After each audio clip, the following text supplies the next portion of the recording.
తమ హామీలను త్వరలో నెరవేరుస్తాము, త్వరలో అన్ని డబుల్ బెడ్రూమ్లతో పాటు అన్నిటికి సంబంధించినటువంటి హామీలను నెరవేరుస్తామంటూ పెద్ద ఎత్తున ప్రచారం చేసుకున్నప్పటికీ కూడా కొంత ఓటరు సమస్య అంటే కొంత ఓటరు మాత్రం సందిగ్ధంలో పడినటువంటి సందర్భాలు కూడా కనబడ్డాయి. కొన్ని చోట్ల ఏదైతే బీఆర్ఎస్ పార్టీ నాయకులను కూడా ఎదురు అడిగినటువంటి సందర్భంలో ఉన్నటువంటి పరిస్థితుల్లో కూడా కాంగ్రెస్ నాయకులను కూడా అడ్డగించినటువంటి సందర్భాలు కూడా మనం ప్రచారంలో చూసినటువంటి సందర్భాలు. అయితే ఓటర్ ప్రస్తుతం అయితే ఓటర్ నాడైతే ఖచ్చితంగా సరైన నాయకుని ఎన్నుకోవాల్సినటువంటి సమయం ఇదే అని చెప్పేసి తెలివిగా ఈసారి ఓటేసిన అవకాశం కనబడుతుంది. దీనికి తోడు కాంగ్రెస్ పార్టీలో ఎవరైతే ఆశావాదులు ఉన్నారో వారికి సరైన స్థానంలో సరైన టైంలో వారికి టికెట్ ఆశించిన టికెట్ దక్కకపోవడంతో వారు కూడా రెబల్ కు వచ్చినటువంటి సందర్భంలో ఆ ప్రభావం కూడా కొంత కాంగ్రెస్ పై పడే అవకాశం కనబడుతుంది. అలాంటి ప్రభావమే ఈ రోజు కొన్ని చోట్ల కాంగ్రెస్ కు మైనస్ అవుతుందని కూడా చెప్పవచ్చు. కొన్ని చోట్ల ఇండిపెండెంట్ల ప్రభావం కూడా ఎక్కువగా కాంగ్రెస్ కు తగ్గుతుంది. ఎందుకంటే అధికార పార్టీలో ఉన్నటువంటి కాంగ్రెస్ కు ఓటేస్తేనే రేపు జరగబోయే అభివృద్ధి కూడా సాధ్యమవుతుంది అనేది మాత్రం కొంత ఓటర్కి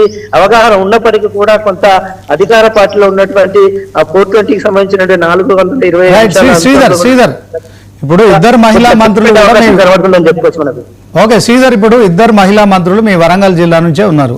సో దాంట్లో కాంగ్రెస్ ఇచ్చిన దాంట్లో ముఖ్యంగా 2500 మహిళలకు ఇస్తాన్న పెన్షన్ కావచ్చు. అదే క్రమంలో ఇక మరి కళ్యాణ్ లక్ష్మితో పాటు తులం బంగారం కూడా ఇస్తామని కాంగ్రెస్ మరి దాంట్లో హామీ ఇవ్వడం కావచ్చు.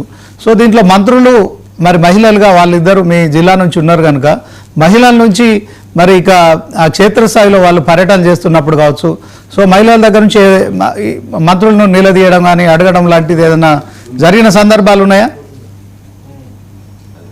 వరంగల్ ఉమ్మడి జిల్లా వ్యాప్తంగా ఇద్దరు మహిళా మంత్రులు ఉన్నారనేది మాత్రం వాస్తవం అయినప్పటికీ ప్రత్యేకంగా ఇద్దరు మహిళా మంత్రులకు మాత్రం వరంగల్ ఉమ్మడి జిల్లాలో ఎక్కడ కూడా ప్రచారానికి ఛాన్స్ దక్కలేదు. ఎందుకంటే వీరిని ఇతర జిల్లాలకు అక్కడ ఏర్పాటు చేయడంతో అక్కడికి ఆ ఇతర జిల్లాలకే పరిమితమైనటువంటి పరిస్థితులు ఏర్పడ్డాయి. అయితే అలాంటి పరిస్థితుల్లో వరంగల్ ఉమ్మడి జిల్లాలో ఎక్కడ కూడా ప్రచారం జరగలేదు.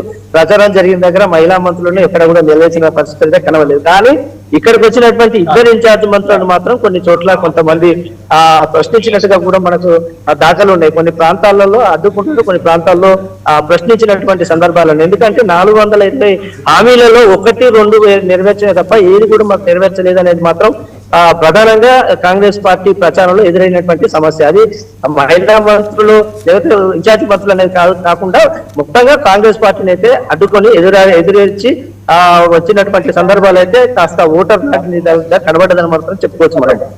ఓకే, ఇప్పుడు ఓవరాల్ గా శ్రీధర్ ఇప్పుడున్న అప్డేట్ ఇన్ఫర్మేషన్ ఏముంది మున్సిపాలిటీలకు సంబంధించి? పోస్టల్ బ్యాలెట్ కావచ్చు, అదే క్రమంలో ఆధిక్యత ఏ పార్టీకి ఎంత ఆధిక్యత ఉంది? స్పష్టమైన సమాచారం ఉందా మీ దగ్గర?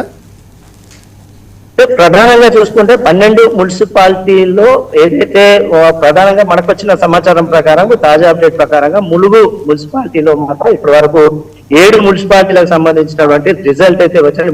7కి సంబంధించినటువంటి వార్డులకు సంబంధించిన రిజల్ట్ వచ్చినాయి. అందులో 5 కాంగ్రెస్ కైవసం చేసుకోగా 2 బీఆర్ఎస్ కైవసం చేసుకునేది మాత్రం ప్రస్తుతం మనకు తెలుస్తుంది. అది తొర్రూరు మున్సిపాలిటీలో యశస్విని రెడ్డి అక్కడ కూడా మహిళా ఎమ్మెల్యే ఉన్నది. యశస్విని రెడ్డి ఇలాకాలో కూడా కాంగ్రెస్ విజయకేతను ఎగురవేస్తుంది. అక్కడ కూడా స్వల్పంగా బీఆర్ఎస్ ముందడుగు వేస్తుందని కూడా చెప్పుకోవచ్చు. అది మైబాదు జిల్లాకు వస్తే అక్కడ 4 మున్సిపాలిటీలు ఉన్నాయి. ఆ 4 మున్సిపాలిటీలో ఇప్పటి వరకు అయితే కాంగ్రెస్ ముందంజలో ఉంది, బీఆర్ఎస్ 2వ స్థానంలో ఉందని చెప్పుకోవచ్చు. ఇక పరకాల మున్సిపాలిటీ విషయానికి వస్తే పరకాల హన్మకొండ మున్సిపాలిటీకి వస్తే అటు బీఆర్ఎస్ అదేవిధంగా టీడీపీ బీజేపీకి సంబంధించినటువంటి ఇద్దరు అక్కడ కలిసి పోటీ చేసినటువంటి పరిస్థితి అయితే కనబడుతుంది. దానికి విషయంలో కాస్త కాంగ్రెస్ కు ఎదురు దెబ్బ కలిగే అవకాశం అయితే కనబడుతున్నది తెలుస్తుంది. ఇప్పుడిప్పుడే స్వల్పంగా దానికి సంబంధించిన రిజల్ట్ ఏర్పడుతున్నాయని మనం చెప్పుకోవచ్చు. ఇక వరంగల్ జిల్లాకు వచ్చినటువంటి విషయంలో 2 మున్సిపాలిటీ ఉన్నాయి. ఒకటి మున్సిపాలిటీ నర్సంపేట, రెండోదేమో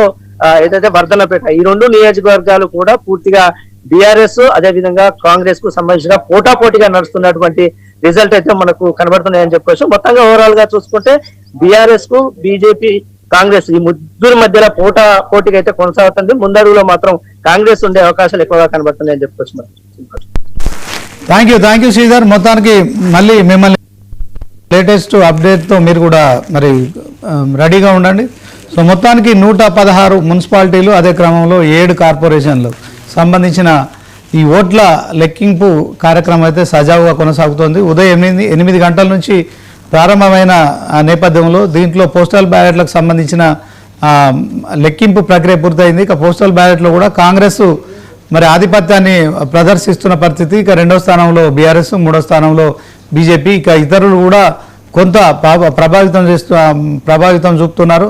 సో మొత్తానికి ఆ పురపోరులో ఖచ్చితంగా మరి ఆ పుర ప్రముఖుల్లో కావచ్చు వాళ్ళ గుణగణాలను కూడా చూసే నేపథ్యం ఉంటుంది కనుక ఈసారి ఇండిపెండెంట్లు అంటే కాంగ్రెస్ పార్టీ టికెట్ ఆశించిన వాళ్ళంతా కూడా మరి టికెట్ దక్కకపోవడంతో రెబల్స్గా కూడా చాలామంది మొన్న పంచాయతీ ఎన్నికల్లో అదే పరిస్థితి, ఇప్పుడు కూడా అదే పరిస్థితి కనుక సో కాంగ్రెస్ మరొకసారి రెబల్స్ నుంచి కూడా కొంత